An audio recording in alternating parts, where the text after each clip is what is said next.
Hey Urban Explorers, I want to show you a little transit-oriented development here. I'm up at the East Lake Avondale MARTA station, and this is a real good example of transit-oriented development right here. So I just came across the bridge there from the main transit station that I believe is College Avenue or College Street there. So you cross over and boom, right here. Literally adjacent to the station. I mean, like, it's going to actually connect to the station. This is transit-oriented development, sort of in the pure sense of the word.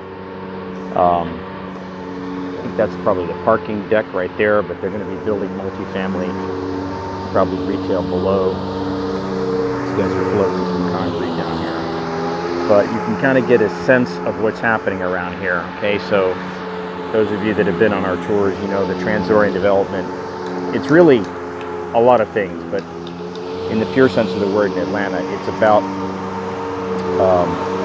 developing the land and the parking lots around the existing MARTA station. The idea is to create more density here and utilize the land more effectively, the old highest and best use for you real estate folks. And that's what's going on here. So, you know, MARTA hired some consultants a few years ago in an effort to figure out how they could generate some new revenue streams. And they basically determined that the parking lots that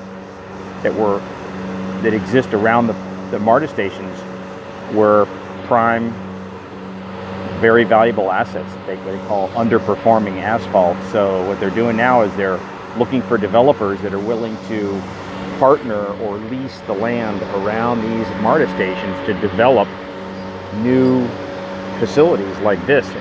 In most cases, it involves multifamily housing, i.e. apartments, combined with retail, the old mixed-use developments.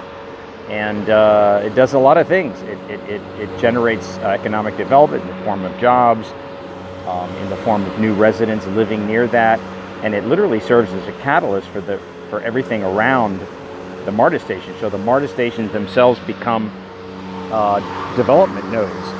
So take that thought, take that concept, and expand it to the Atlanta Beltline. The Atlanta Beltline is going to have 45 transit stops roughly around the 22-mile corridor. Well, each of those transit stops is a candidate for transit-oriented development, maybe on a smaller scale depending on where that is, but that's how we get to the density we need in Atlanta.